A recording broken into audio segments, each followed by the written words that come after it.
el príncipe de los predicadores, Charles Spurgeon. Narrado por Samuel Andrés Chaparro Sandoval.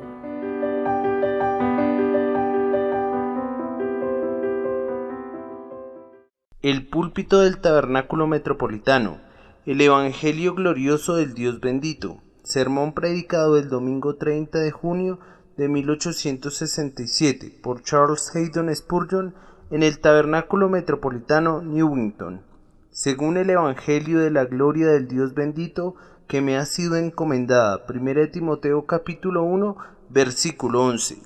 Este versículo aparece justo después de una larga lista de pecados que el apóstol declara contrarios a la sana doctrina, de lo que concluimos que una prueba de la sana doctrina es su oposición a toda forma de pecado. Cualquier doctrina que de alguna manera reste importancia al pecado podría ser popular, pero no es sana doctrina. Aquellos que hablan mucho de la solidez de su doctrina, pero que por sus vidas revelan las corrupciones de sus corazones, necesitan sentirse avergonzados de su hipocresía, más bien que orgullosos de su ortodoxia. El apóstol nos ofrece en este versículo otra medida que nos sirve para probar esas doctrinas. Nos dice que la sana doctrina siempre es evangélica, sana doctrina según el Evangelio de la gloria. Cualquier doctrina que enaltezca la voluntad o el mérito del hombre, cualquier doctrina que exalte las ceremonias y los oficios de los sacerdotes, cualquier doctrina, pues, que no coloque a la salvación sobre el único fundamento de la gracia inmerecida, no es sana. Estos dos puntos son absolutamente necesarios en toda enseñanza que profese venir de Dios. Debe recomendar y promover la santidad en la vida y, al mismo tiempo, debe, más allá de toda duda, ser una declaración de gracia y misericordia a través del mediador. Nuestro apóstol, por el sentido de su carta, fue llevado a citar el Evangelio y, entonces, en un momento, vistiendo alas de fuego, se remonta en un arrebato de alabanza y lo llama Evangelio de la gloria del Dios bendito. Tal es su modo de escribir, generalmente, que si se encuentra con un pensamiento favorito, se aleja de manera tangencial del tema que pretendía explicar y no regresa hasta que su espíritu ardiente sea refrescado de nuevo. En este caso, y antes de que se diese cuenta, su alma lo puso sobre los carros de su generoso pueblo. Su corazón resplandeciente vertía el elogio más cálido sobre ese tesoro escondido, esa perla de inmenso precio que él valoraba por sobre todo y cuidaba con un celo sagrado. Me parece ver el rostro radiante del apóstol del Señor cuando con sus ojos centelleantes dicta las palabras: el Evangelio de la gloria del Dios bendito que me ha sido encomendado. Nuestro tema nos proporciona un vasto océano por explorar, pero nuestro tiempo es corto y nuestra barca es pequeña, y la atmósfera en esta capilla está tan cálida y pesada que difícilmente se puede respirar, por lo que prefiero mantener un enfoque directo sin distraerlos con muchos matices. Abrir el texto en toda su anchura y su profundidad sería un ejercicio adecuado para el intelecto más elevado, pero nos debemos contentar con unos comentarios aplicables y prácticos, y que el Señor nos conceda tejerlos en forma de un mensaje que busque conducir a sus corazones a la reflexión. En primer lugar, Pablo alaba al Evangelio hasta lo sumo, llamándolo el Evangelio de la gloria del Dios bendito.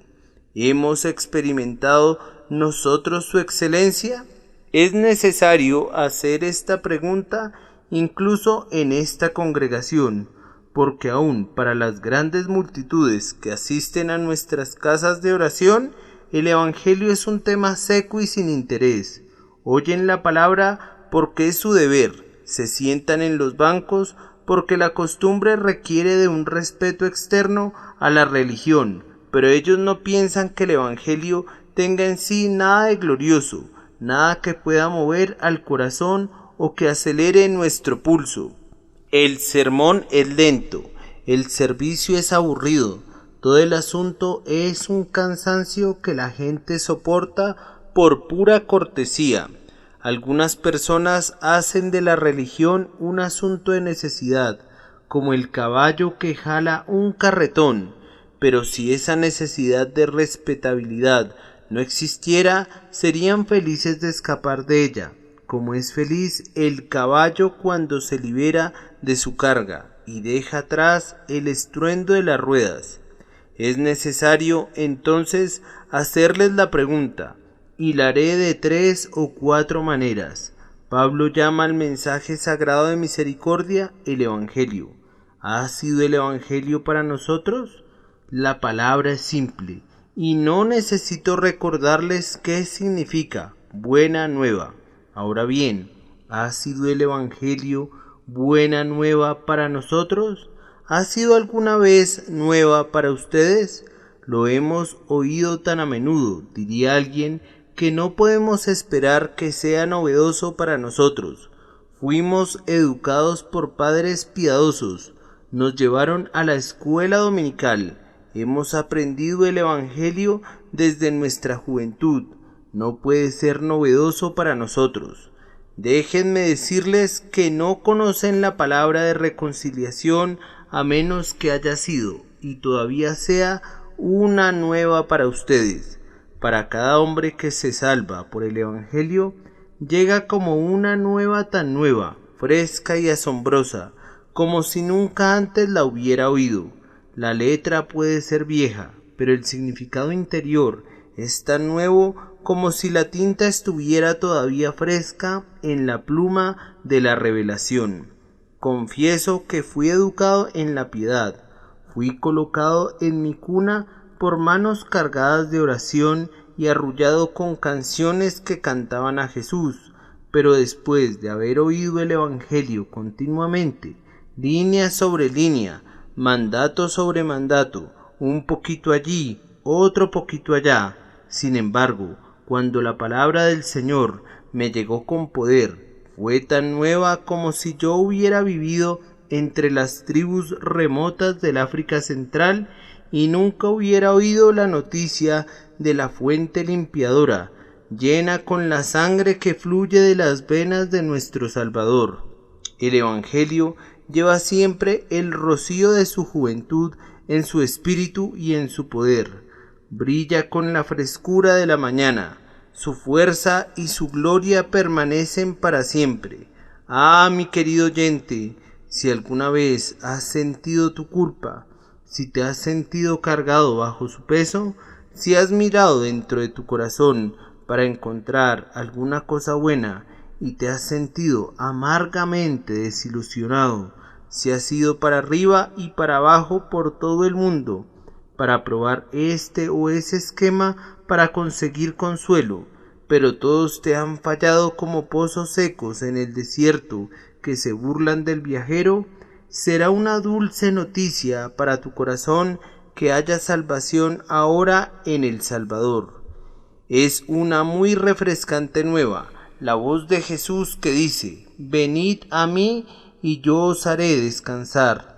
Aunque hayas oído el llamado externo miles de veces, aún así, cuando llegue a tu corazón la propia voz de Jesús, será tan sorprendentemente fresca para ti como si estas paredes mudas de pronto encontraran una voz y revelaran los misterios que han estado ocultos desde la fundación del mundo.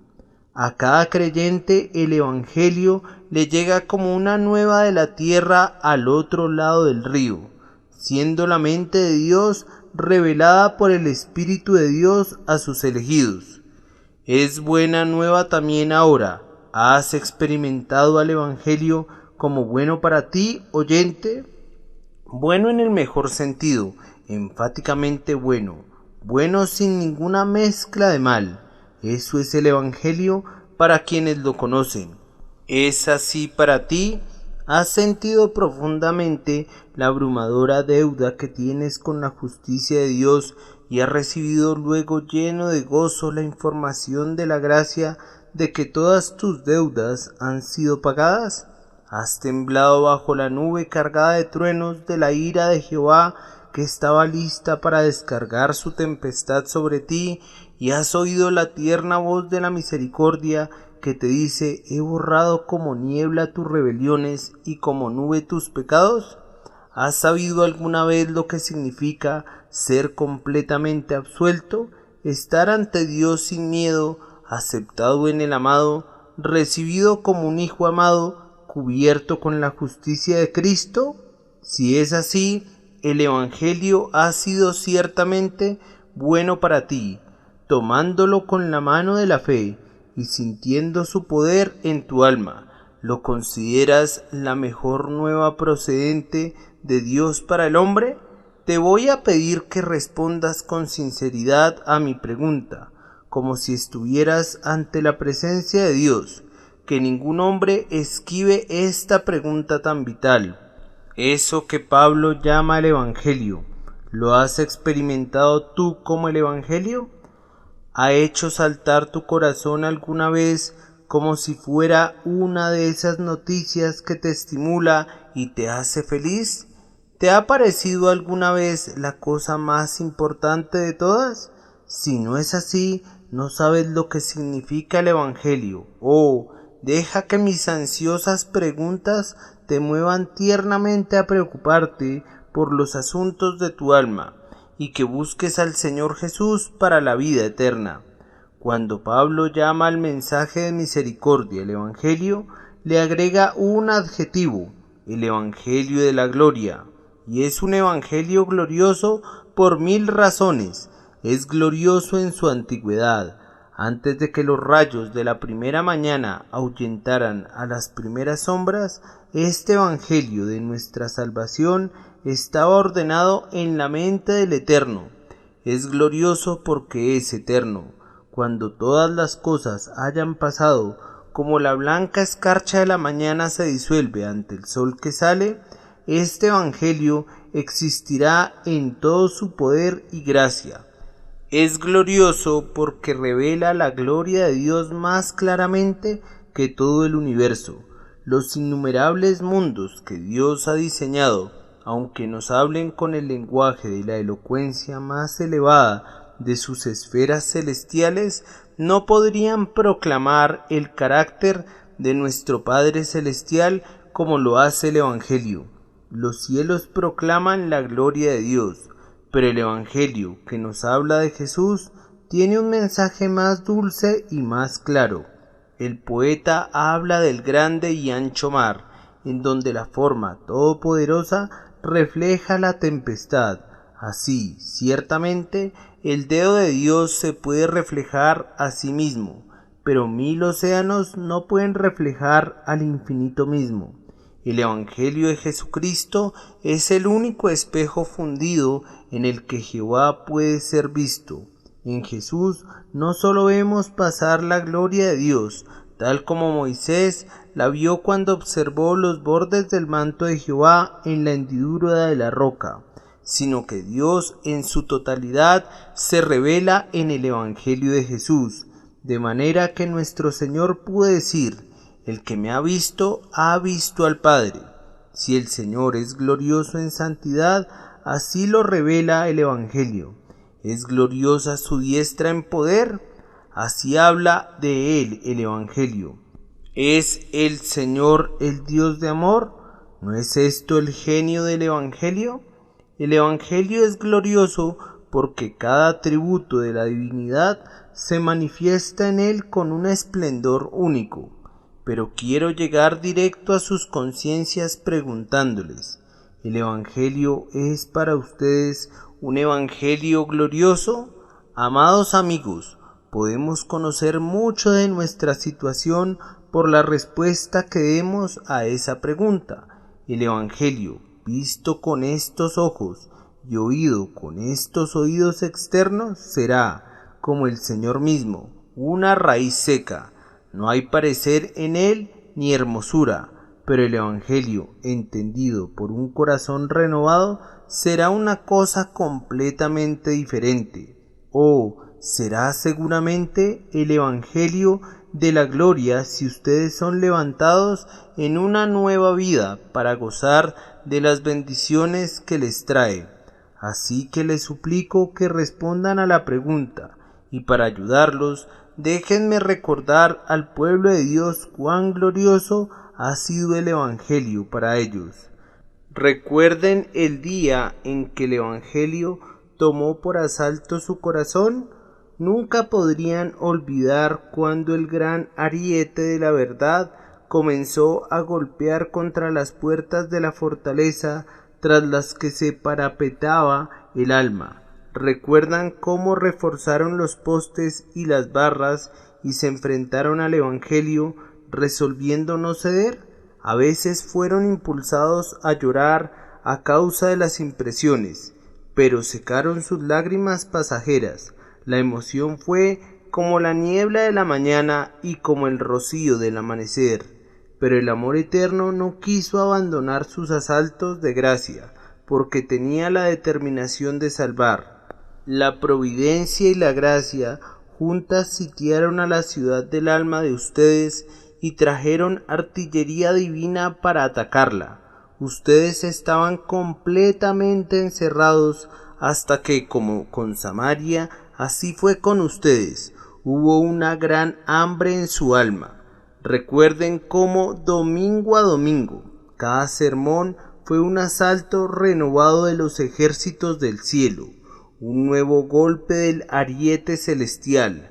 Cuán a menudo, cuando las puertas del prejuicio fueron despedazadas, ustedes pusieron nuevas barricadas.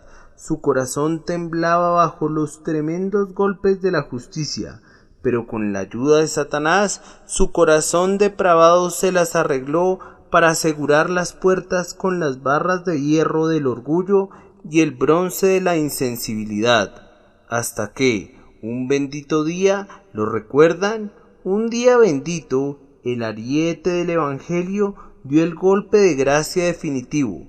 Las puertas se abrieron de par en par, y por ellas entró el príncipe de la paz, Emmanuel, como un conquistador montado en los carros de la salvación. Nuestra voluntad fue sometida, nuestros afectos fueron dominados, toda nuestra alma fue puesta en sujeción bajo el dominio de la misericordia. Jesús fue glorioso ante nuestros ojos ese día, el jefe entre 10,000. Todo es deseable.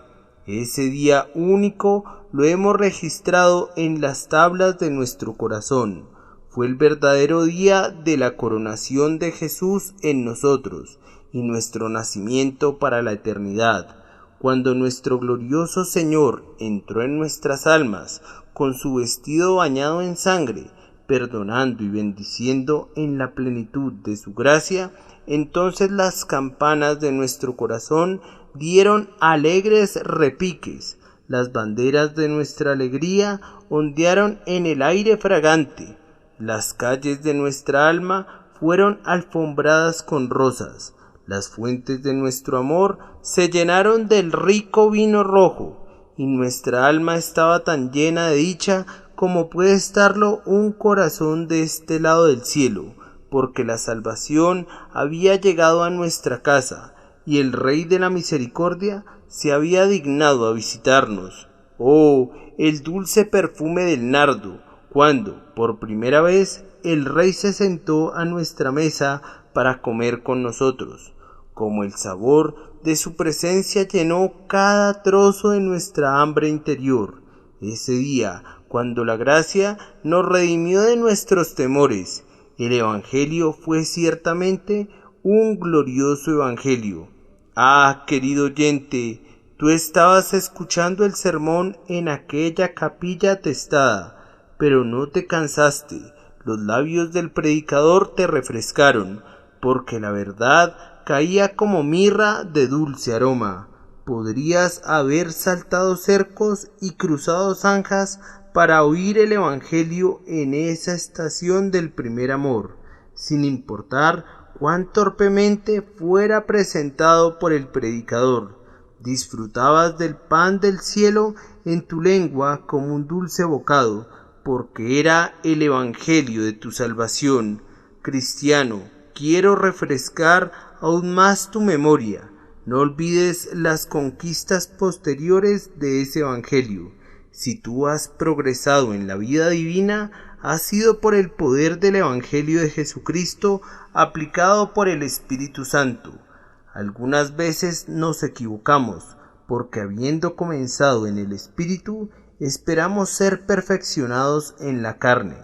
Quiero decir que, frecuentemente, tratamos de batallar contra nuestros pecados innatos, golpeándolos con dureza, con razonamientos legales. Ningún creyente conquistó jamás al pecado por temor del castigo merecido. Esta es un arma adecuada solamente para los hijos de la esclava. Es la sangre de Jesús el arma conquistadora en la guerra santa contra la corrupción natural. Ellos lo han vencido por causa de la sangre del Cordero. Saber que estoy muerto para el pecado y resucitado con Cristo es en el poder de la vida de resurrección que yo lucho contra el hombre viejo y obtengo la victoria. Amados, recuerden que ustedes son siempre débiles cuando se apartan de la cruz, que es solamente como un pecador salvado por la sangre, que ustedes pueden tener la esperanza de progresar hacia la santificación. No intenten flagelarse para obtener la gracia. La nueva vida no debe tocarse con el látigo de la esclavitud. Vayan a la cruz para recibir motivación y energía, lo mismo que santidad. Miren a Jesús en el Evangelio como lo hicieron en el inicio de su nueva vida. Sepan ustedes que son salvos en Él, y entonces sigan adelante para luchar contra la tentación, con el Evangelio como estandarte de su guerra de toda la vida. Si alguno de ustedes ha intentado hacer la guerra contra el pecado, aparte del capitán de su salvación, ya han sido heridos para su mal o lo serán. Pero si el león de Judá va delante de ustedes y ustedes lo siguen con el Evangelio como su grito de guerra, la victoria es segura y tendrán otra guirnalda para ponerla a los pies de Jesús y de su glorioso Evangelio. Amados, déjenme decirles que todos los santos verdaderos han encontrado que es un Evangelio glorioso por el consuelo que nos da en nuestras horas más oscuras. No estamos sin tribulaciones, por lo cual queremos dar gracias. Son rocas volcánicas, pero que fluyen con aceite. Las raíces de nuestra alma podrían arraigarse demasiado en este pobre suelo de arcilla, si no fueran rudamente aflojadas por la aflicción. Este no es nuestro descanso, está contaminado, y nuestras tristezas son útiles porque nos recuerdan esto. Pero, ¿qué tiene tal poder para calmar al espíritu turbado sino el Evangelio? Vayan al Señor Jesús, ustedes hijas del desconsuelo, conozcan y entiendan una vez más su unión con Él y su aceptación en Él, y ya no se quejarán más, inclinarán sus hombros y tomarán alegremente su cruz, cuando hayan descubierto en su hora de necesidad que el Evangelio tiene un poder glorioso para sostener a los que están a punto de hundirse. ¿Nunca se han dado cuenta de la gloria del Evangelio en su poder para resistir los ataques del gran enemigo? El alma ha sido acosada por 1000 tentaciones. Satanás ha aullado y todos los espíritus malignos del infierno se han unido en el horrible coro, y sus pobres pensamientos perturbados han dicho: pereceré a pesar de mis grandes placeres y de mi confianza. No han reunido nunca, como Juan Bunyan lo hubiera descrito, todas las fuerzas suyas en lo alto del muro para arrojar grandes piedras en contra del enemigo. ¿No han sentido que el castillo sería tomado hasta que, como un último recurso, levantaron la bandera roja de sangre de la cruz, tomaron la espada del Espíritu y se arrojaron al baluarte con la determinación de sostener el muro contra el enemigo? Luego, cuando la escalera de asalto tocó el muro y el enemigo saltó en los baluartes, lo lanzaron al suelo otra vez en el nombre de Jesús por el poder de la cruz, y cuantas veces escalaba, lo regresaron al suelo, siempre venciendo en el poder del Evangelio, sosteniéndose firmes contra la tentación de afuera y la corrupción de adentro, por medio de la energía que sólo el Evangelio de Jesucristo puede darles. Un punto puede ayudarnos a ver la gloria del Evangelio, y es, a saber, que nos ha salvado de tremendos males, los males que le sobrevienen al incrédulo. ¿Quién podría describirlos? Si un espíritu pudiera cruzar el golfo sin puentes que nos separa de la tierra de tinieblas y de la sombra de muerte, si pudiera contarnos los agudos dolores inexpresables que soportan las almas culpables, entonces podríamos decir: es verdaderamente glorioso ese Evangelio que nos puede rescatar de las puertas del infierno y preservarnos de ir a lo profundo del pozo. Piensen, hermanos míos, cuáles son los gozos para los que nos está preparando el Evangelio. Es por medio del Espíritu Santo, por la predicación de la palabra, que estamos madurando para esos gozos que ni cosas que ojo no vio y que ni oído oyó. Que estemos preparados para el cielo no nos vendrá por la ley, sino por el Evangelio.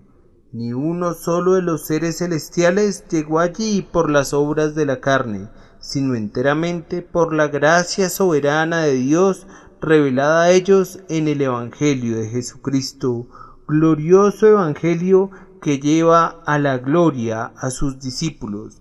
Déjenme preguntarles, ¿es glorioso para ustedes en este momento? Yo puedo decir que sí lo es para mí. Quisiera que estuviera en mi poder hacerlo más glorioso en mi ministerio, pero es glorioso para mi propio corazón. Después de algunos años de experiencia, el cristiano llega a conocer, mejor que al principio, cuán conveniente le es el Evangelio.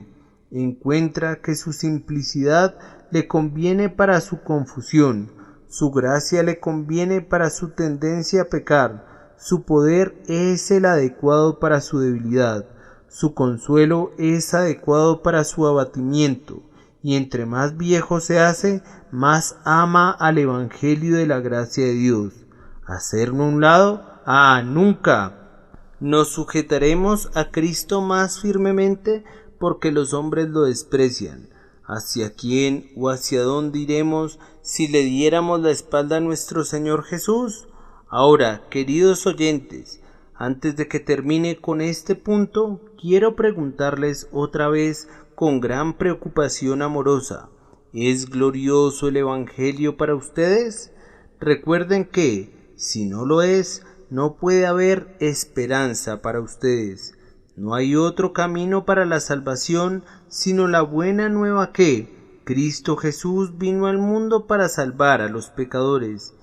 Y si esa nueva suena en sus oídos como una cosa seca, aburrida, pueden estar seguros de que no están en el camino al cielo, porque el Evangelio para cada alma salvada es más dulce que el sonido de la mejor música de la tierra. ¿Lo es para ustedes? Dios se complace hoy en poner ante sus ojos la bandera blanca de la misericordia, y los llama para que vengan a Jesús y vivan.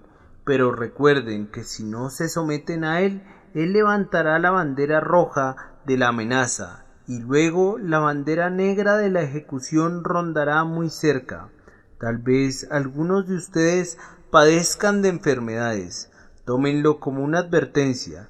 Cuando nuestros navíos de guerra quieren detener a una embarcación sospechosa, le disparan cerca de su proa como un aviso. Si no se detiene, tal vez le disparen otra vez, y si no hace caso, los artilleros hacen su trabajo en serio.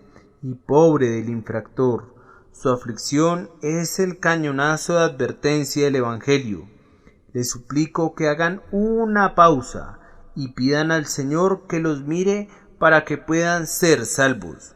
Cuando pienso en algunos de ustedes que están aquí y que no son salvos, siento algo como el muchacho sobre el que leí en los periódicos de ayer. La semana pasada estaban 2 muchachos en las grandes rocas de la isla Lundy, en el canal de Bristol, buscando huevos de gaviotas. Uno de ellos se acercó demasiado al borde del acantilado y se resbaló, y cuando su hermano, al oír una voz desfalleciente, se asomó, lo vio aferrándose a un saliente de una roca sobre el precipicio, intentando en vano encontrar un lugar para poner sus pies. Allí se quedó su ansioso hermano, alarmado y paralizado de terror, completamente impotente para ayudar a su hermano menor, sumido en terrible peligro abajo, que pronto perdió sus fuerzas y cayó destrozado al fondo. Me siento un poco como ese hermano alarmado, solo que hay una feliz diferencia. Puedo tener esperanza en ustedes y rogar porque ustedes mismos la tengan. Ustedes se aferran ahora, tal vez, a una esperanza falsa y se esfuerzan por hallar un descanso en donde no se puede encontrar ningún descanso. Pero el ángel de alas poderosas del Evangelio eterno está justo debajo de ustedes exclamando: salten ahora, simplemente salten a mis brazos. Los tomaré y los llevaré seguros a lo alto. Ese ángel es el ángel del pacto, el Señor Jesucristo. Ustedes deben ser despedazados para siempre a menos que descansen en Él. Pero láncense hacia Él, les suplico, y entonces, cuando sean llevados en seguridad, lejos de cualquier temor, ustedes exaltarán la gracia de Dios y alabarán el glorioso Evangelio. Debo dejar este punto y observar que Pablo reconoció al Evangelio como el Evangelio de Dios. Aquí surge otra pregunta por la cual podemos saber si somos salvos o no. El Evangelio, amigos míos, ¿ha sido el Evangelio de Dios para ustedes? Es fácil recibir el Evangelio como el Evangelio de mi ministro. Me temo que hay muchos de estos entre nosotros. Tenemos gran fe en nuestros maestros de religión y muy apropiadamente, si hemos recibido algún beneficio de ellos, pero si el Evangelio nos llega como el Evangelio de tal o cual predicador, no nos salvará. Debe llegarnos inconfundible y claramente como el Evangelio de Dios, y así lo debemos recibir. Es nuestro privilegio, en el solemne silencio de la mente, oír la voz de Dios hablándonos y recibir la verdad en el amor de la palabra, como llegando con autoridad divina directamente de Dios. Recuerden que toda religión que no es la obra del Espíritu Santo en el corazón tendrá que ser desenredada, aunque haya sido tejida con mucha habilidad. Podemos construir como lo hacen nuestros hijos en la playa, nuestros castillos de arena, y podemos agregar otros más muy rápidamente y estar muy contentos con ellos, pero se derrumbarán todos cuando suba la marea del tiempo. Solo lo que Dios, Espíritu Santo, construye sobre los fundamentos de la obra cumplida por Cristo, resistirá la prueba del tiempo y de la eternidad. ¿Cuál es su situación? Si el Espíritu de Cristo no está en ustedes, ustedes están muertos. Si el Evangelio mismo llega a ustedes con alguna fuerza, debido solamente al apasionamiento del predicador o a su elocuente discurso, no les ha traído la vida eterna. Si el Evangelio es realmente el Evangelio de Dios para nosotros, al valorarlo, así glorificaremos a Dios, amaremos y adoraremos al Padre, que nos ha escogido para la vida eterna. Amaremos al Hijo con el más cálido amor, porque nos ha redimido con su preciosa sangre.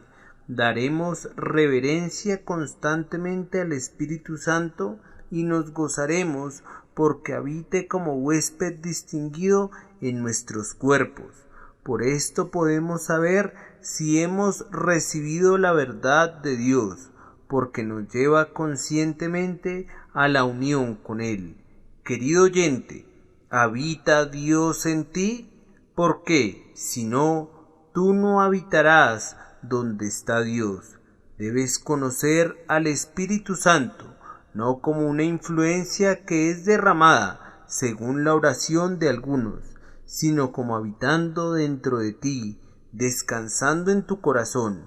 Es una pregunta muy importante, pero no me detendré en ella, porque tengo que cerrar ya nuestra primera parte haciendo notar que para Pablo el Evangelio era el Evangelio del Dios bendito. Creo que William Knibb solía leer este pasaje así: el Evangelio del Dios feliz, y no se equivocaba, pues es la esencia misma del tema, el Evangelio del Dios feliz. ¿Alguna vez han considerado cuán feliz debe ser Dios? ¿Feliz en grado sumo? Ninguna preocupación, ninguna tristeza puede pasar por su mente infinita. Es serenamente bendito por siempre. Ahora bien, cuando un hombre es infeliz y tiene una actitud infeliz, naturalmente hace infeliz a la gente, de la misma manera que una fuente impura vierte agua impura. Pero cuando un buen hombre es superlativamente feliz, lleva felicidad a los demás. Un rostro feliz nos atrae a muchos, y un temperamento feliz, una mente tranquila, una disposición serena. Un hombre que tiene lo anterior inevitablemente intenta hacer a otros felices, y debido a que Dios es infinitamente feliz, se deleita en la felicidad de sus criaturas. Los dioses de las fábulas de los paganos eran agobiados con todo tipo de ambiciones, deseos y antojos que no podían satisfacer o que, una vez satisfechos, los hacían desear más. Por consecuencia, son mostrados como vengativos y crueles, deleitándose en los sufrimientos de los hombres. Pero nuestro Dios es tan perfectamente bendito que no tiene motivo para causar sufrimiento innecesario a sus criaturas. Él tiene la perfección en sí mismo y, consecuentemente, se deleita en hacernos felices. ¿Cuánta satisfacción encuentra Dios en las criaturas que están privadas de intelecto? Ustedes pueden haber visto, cuando baja la marea, un pequeño borde al extremo de la ola que parece como una bruma, pero si la examinan cuidadosamente, la encontrarán formada por millones de pequeñísimos camaroncitos, saltando en todo tipo de posturas y formas en la ola que se retira, en una exuberancia de júbilo y diversión. Miren a los mosquitos, en sus paseos por sus jardines en las noches de verano. Cómo danzan sin cansarse estos pequeños seres alegres que exhiben toda la felicidad perfecta que Dios quisiera que se manifestara en todas sus criaturas. Él quisiera todas las bendiciones para su pueblo, quisiera tener cada vaso de misericordia lleno hasta el borde con el aceite del gozo, y nos bendice dándonos el Evangelio. El Evangelio es enviado para utilizar las palabras de nuestro Salvador, para que su gozo esté en nosotros y nuestro gozo sea completo. Gozamos el cielo en la tierra cuando participamos en la fiesta de las grosuras en la tierra. ¿Cuál será nuestra gloria cuando el Evangelio del Dios bendito haya suprimido todos nuestros pecados? Cuando nademos en el Evangelio como el pez nada en el mar, cuando el Evangelio se haya convertido en nuestro elemento en el mundo por venir. Oh, la felicidad de las criaturas que están llenas del espíritu del Evangelio ante el trono de Dios. Querido oyente, ¿alguna vez te llegó el Evangelio en esa forma? Me temo que para la mayor parte de la gente el Evangelio es una esclavitud, porque no lo conocen en verdad. Me temo que para muchos la emoción del Evangelio es una suerte de espasmo. Están satisfechos con la verdad algunas veces, y otras veces, cuando sienten que deben tener un deleite, se van al mundo por él. Donde obtienes tus deleites, allí está tu corazón. Lo que te proporciona la máxima felicidad enseñorea tu espíritu. El cristiano siente que puede cantar con el viejo Mason: no necesito salir en busca de goces, pues tengo una fiesta en casa. Mis suspiros ahora son canciones. Mi corazón cesó de andar errante. Llegando de arriba la paloma bendita ha venido a mi pecho para atestiguar el amor eterno de Dios y darle descanso a mi espíritu. Dios mío, te alabaré mientras viva, y te alabaré cuando muera, y te alabaré cuando me levante otra vez hacia la eternidad. La religión del cristiano genuino está calculada para impartir un deleite perfecto. El hombre verdaderamente regenerado desea tener más y más de ella, para que su alma pueda ser bautizada en gozo celestial. El Evangelio del Dios feliz también significa el Evangelio del Dios al que debemos bendecir, puesto que siendo feliz nos hace felices. De igual manera nosotros, siendo felices, deseamos darle a Él toda la gloria de nuestra felicidad. Ahora, mi querido joven amigo, ¿es para ti el Evangelio de un Dios a quien bendices con todo tu corazón, porque te lo ha enviado y ha puesto en ti el deseo de recibirlo? Si así es, eres salvo, pero si no se conmueven las profundidades de tu alma con emociones de gratitud sincera, entonces el Evangelio ha sido para ti como metal que resuena o como címbalo que retiñe. El apóstol dice: el Evangelio de la gloria del Dios bendito que me ha sido encomendado. ¿Reconoces tu responsabilidad? Pablo no habla aquí solo de él. Podría haber dicho que es encomendado a cada creyente en Cristo. El Evangelio es un tesoro inapreciable, y los santos son sus banqueros. Está encomendado a nuestro cuidado como los hombres encomiendan sus negocios a sus agentes. Primero estamos obligados a creerlo todo. Tengan cuidado de no recibir un evangelio dividido y mutilado.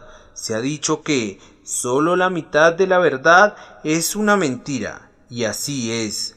La mayor parte de las malas noticias que angustian al mundo tienen verdad en su base, pero se convierten en falsas a través de la exageración de una parte y de la omisión de la siguiente. Es un deber de todo cristiano instruido trabajar para tener el dominio de toda la verdad hasta donde sea posible. Supongo que nadie sino la mente infinita puede conocer la verdad en toda su longitud y su anchura. Sin embargo, la educación no debería deformarnos, ni los prejuicios deberían impedir que recibamos la verdad. Debemos luchar contra toda parcialidad, y cada vez que abramos este libro, una de nuestras oraciones debe ser: abre mis ojos y miraré las maravillas de tu ley. Debemos tener una mente como metal fundido, lista para adaptarse al molde de la verdad. Debemos tener el alma como la placa sensitiva del fotógrafo, lista para recibir al instante la escritura que es luz de Dios, para que la verdad se quede ahí en su totalidad. Debemos estar deseosos de renunciar al dogma más querido, a la forma de enseñanza que más le guste a la carne, cuando ésta sea contraria a la Escritura. Eso es ser un verdadero discípulo, sentarse ante los pies de Jesús y aprender de él. Es el negocio vital del cristiano en esta casa de su peregrinación. El Evangelio nos está encomendado en este sentido. Lo debemos colocar en alto en nuestros corazones. Pero alguien pregunta: ¿cómo puedo saber cuál es el Evangelio? Puedes saberlo escudriñando las Escrituras, pero una secta dice esto y otra dice lo contrario. ¿Qué tienes tú que ver con las sectas? Lee el libro de Dios por ti mismo. Pero algunos lo leen y llegan a una opinión y otros mantienen la opinión opuesta. Y así se contradicen ellos mismos y, sin embargo, están igualmente en lo correcto. ¿Quién te dijo eso? Eso es imposible. Los hombres no pueden estar igualmente en lo correcto cuando se contradicen el uno al otro. Allí hay una verdad y allí hay una falsedad. Si es verdad, no es falso. Puede ser cierto que algunos hombres buenos hayan tenido opiniones diferentes, pero ¿eres responsable de lo que hayan sostenido o debes recogerlo porque personalmente fueron buenos y por eso todo lo que ellos creyeron es verdad? No, pero este libro es suficientemente sencillo, no es como una nariz de cera que pueda adoptar la forma que uno quiera. Hay algo que se enseña aquí simple y positivamente, y si un hombre aplica su mente por la gracia de Dios puede entenderlo. Yo no creo que este libro sea tan oscuro y tan misterioso como algunos suponen, y, si lo fuera, el Espíritu Santo que lo escribió vive todavía, y el autor siempre conoce su propio significado. Tan solo acércate a él en oración, y te dirá lo que significa. No te volverás infalible. Confío en que no pensarás que lo eres, pero aprenderás doctrinas que son infaliblemente verdaderas y en las que puedes afirmar tus pies y decir, ahora sé esto y no me dejaré engañar. Es una gran cosa tener la verdad impresa con fuego en ti, como con hierro candente, de manera que no se te pueda quitar. El sacerdote, cuando quitó el testamento al muchacho, pensó que había hecho su trabajo, pero, dijo el muchacho, Señor, ¿cómo me va a quitar los 26 capítulos que aprendí de memoria? Usted no se lo puede llevar. Sin embargo, la memoria puede fallar, y cuando el chico llegó a ser un hombre viejo, pudo olvidar los 26 capítulos, pero supongamos que cambiaron su corazón e hicieron de él una nueva criatura en Cristo. No habría manera de quitar eso, aunque Satán mismo intentara esa tarea. Busquen llevar a cabo la sagrada tarea encomendada a ustedes, creyéndola y creyéndola toda. Escudriñen la palabra para encontrar lo que es el Evangelio, y esfuércense por recibirlo en lo más íntimo de su corazón, para que pueda estar en el centro de su corazón para siempre. Y luego, como buenos mayordomos, debemos sostener la causa de la verdad contra todos los que se opongan. Nunca te metas en controversias religiosas, dice uno. Es como decir al interpretarlo, que podrías ser un soldado cristiano aunque dejaras que tu espada se oxidara en su vaina y entraras furtivamente al cielo como un cobarde. Yo no puedo apoyar un consejo así. Si Dios te ha llamado por la verdad, mantén la verdad que ha sido el instrumento de tu salvación. No debemos ser belicosos, siempre luchando por cada una de nuestras ideas fijas, pero en donde hemos aprendido la verdad del Espíritu Santo, no vamos a ver con mansedumbre que el estandarte que nuestros padres sostuvieron con peligro de su sangre sea destruido. Esta es una edad en la que la verdad debe mantenerse celosamente, con vehemencia, continuamente. Si nos adaptamos a las circunstancias, como hacen muchos, creyendo esto hoy y eso mañana, mostramos la marca segura de los hijos de ira, pero habiendo recibido la verdad, sostener con firmeza su esencia, como Pablo le pide a Timoteo que lo haga, es una de las obligaciones de los herederos del cielo. Permanece firme en la verdad y que Dios le dé la victoria al que es fiel.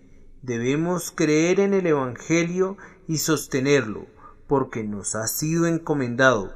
Me parece, sin embargo, que la mayor parte de nosotros puede cumplir mejor con su responsabilidad hacia el Evangelio, adornándolo en nuestras vidas. Los hombres regalan joyas a quienes aman, y así, si amamos el Evangelio, que sean nuestras virtudes las joyas que den a conocer nuestro amor.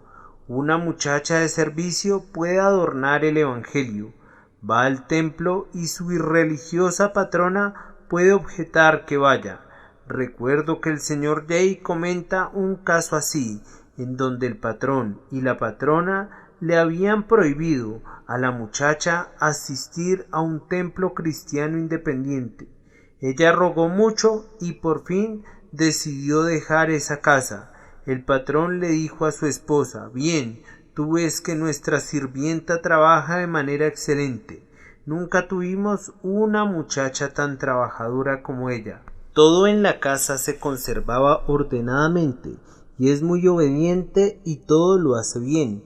Ahora bien, ella no se mete con nuestras conciencias. Es una pena que nos metamos con la suya.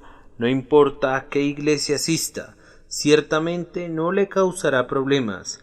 ¿Por qué dejarla ir?». En la siguiente conversación, la esposa dijo: «Realmente pienso, querido, que nuestra sirvienta recibe tanto bien a donde va que sería bueno que fuéramos y oyéramos también nosotros». Y ellos muy pronto fueron miembros de esa misma iglesia que al principio menospreciaron. Ahora, cada uno de nosotros en nuestro propio llamado puede hacer eso. No todos estamos llamados a predicar en esas cajas llamadas púlpitos, pero podemos predicar más convenientemente y mucho más poderosamente detrás del mostrador de una tienda, o en la oficina o en el campo, o en donde la providencia nos haya colocado. Busquemos que los hombres se den cuenta del Evangelio que creemos. Hace unas cuantas semanas, un misionero en China tomó su escopeta para subir por uno de los ríos del interior para cazar patos salvajes, y cuando iba en su bote le disparó a unos patos. Desgraciadamente no eran aves silvestres sino patos domésticos que pertenecían a alguno de los vecinos. El propietario se encontraba muy lejos y no se dio cuenta, pero el bote fue amarrado a un lado del río y el misionero fue a buscar personalmente al propietario de los patos porque no podía descansar hasta pagar el daño que en su ignorancia había ocasionado. El propietario quedó muy sorprendido, pues estaba acostumbrado a que la gente disparara a sus patos sin asumir ninguna responsabilidad, por lo que no podía entender la honestidad del hombre de Dios. Se lo dijo a otros y multitudes de chinos se reunieron y miraban al misionero como si hubiera caído de la luna, un hombre tan extremadamente honesto que no quería llevarse los patos que había matado. Escucharon el Evangelio con atención y observaron que la enseñanza debía ser buena, pues hacía que la gente fuera tan consciente de su responsabilidad como el misionero. No me extrañaría que ese pequeño incidente hiciera más por el Evangelio que la predicación de 20 sermones sin un buen testimonio. Que así sea con nosotros. Actuemos en cada posición de manera que adornemos al Evangelio que se nos ha encomendado. Finalmente está encomendado a nosotros ya que lo hemos recibido para que lo propaguemos, propagándolo personalmente en todos lados. Si más personas pudieran predicar el Evangelio, sería mejor. Contamos en todas nuestras congregaciones con jóvenes muy trabajadores, y en este mismo momento no dudo que tengamos a 100 predicando en la calle, y tal vez más, pero he lamentado algunas veces que sean tan pocos los ricos que entran en ese trabajo. Quisiéramos ver a los hombres de 10 talentos predicando, a los hombres de grandes habilidades consagrándose a Cristo. Muchos de nuestros jóvenes son más útiles en instituciones literarias que en la iglesia. Otras ocupaciones útiles quedan muy bien en su camino, pero desearía que pudiéramos invertir la mayor fuerza de nuestros hombres en la predicación del Evangelio. El primer negocio de un cristiano es su cristianismo. Todo el resto, aun su patriotismo, debe conservarse subordinado a eso, porque el cielo es más su país que Inglaterra, y Jesucristo es más su rey que cualquiera de los reyes de la tierra. Buscad primeramente el reino de Dios y su justicia. Yo les preguntaría a los jóvenes aquí presentes que aman al Señor, si realmente están haciendo para la causa de Dios lo que ellos debieran hacer. Les preguntaría si no pudieran hacer algo más para hacer más manifiesto en cada lugar el olor del nombre de Dios, del nombre de Cristo. Hermanas mías, sus voces son muy dulces, pero queremos oírlas en cualquier lado que no sea el púlpito. Sin embargo, ustedes también su esfera, ¿la ocuparán para Cristo? El primer llamado para la mujer cristiana es servir a Jesús en la familia. Enseguida de eso es servir a Cristo en su comunidad. ¿Lo estamos haciendo así? El Evangelio de la gloria del Dios bendito te está tan encomendado a ti, mujer cristiana, como si no hubiera otro cristiano bajo el cielo. ¿Cómo sería si fuera así?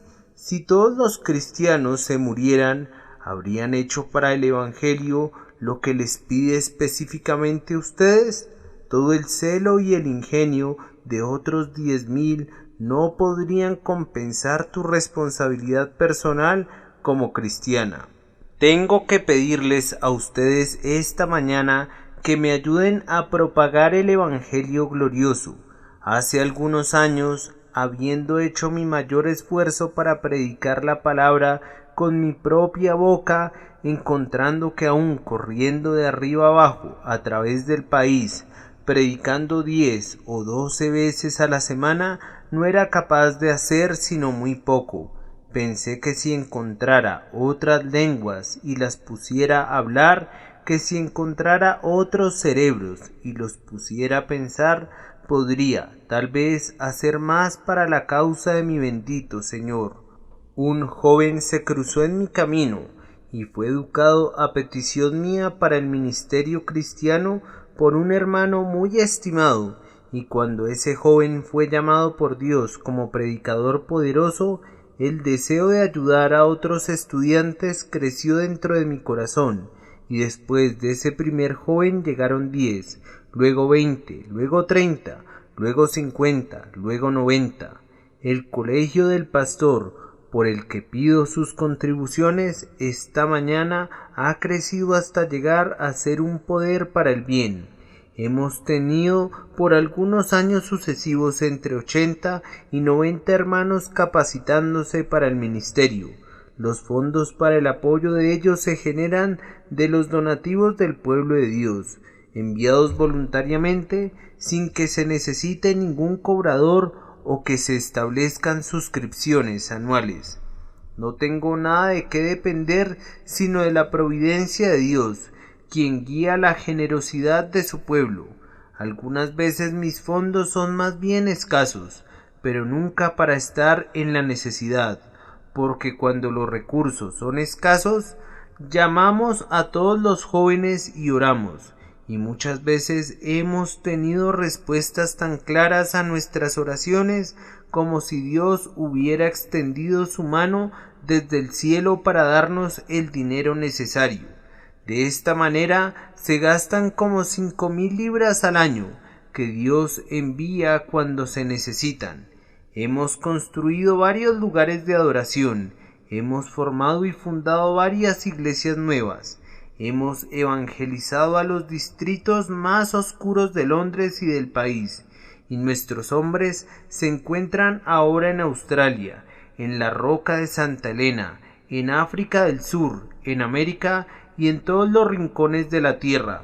Dios se ha complacido en bendecirnos y ha puesto almas a su cargo, y nos daría mucho gusto si se sintiesen motivados a contribuir para su mantenimiento. Antes de que nos disipemos, me gustaría que en cada uno de ustedes se grabara la pregunta: ¿crees en el Señor Jesucristo? ¿Ha llegado a ser el Evangelio un Evangelio glorioso para ti? No los conozco a ustedes como conozco a mi propia gente, pero cuando observo las naves de mi iglesia me entristezco por aquellos que han estado escuchando la palabra por 10 años y son como si nunca la hubieran oído. Supongo que hoy hay algunos aquí en el mismo caso, y mi estimado hermano, el señor Tucker debe recorrer con sus ojos la nave y el área principal y ver a muchos que han llegado a estar endurecidos para el Evangelio. Es una cosa horrible de pensar, el mismo sol que derrite la cera que endurece la arcilla, y para algunos corazones el Evangelio llega a ser el sabor de la muerte para muerte. Si nada se obtiene del servicio de esta mañana, sino hacer que cada uno se pregunte cómo está con su propia alma, si tan solo los motiva a ir a su aposento solitario y cerrar la puerta y orar: «Oh Señor, déjame conocer este Evangelio glorioso. Hasta ahora no lo he entendido, porque no ha sido glorioso para mí. Hazlo para mí en este día, para que pueda ser salvado». Mi corazón estará muy contento si eso sucede.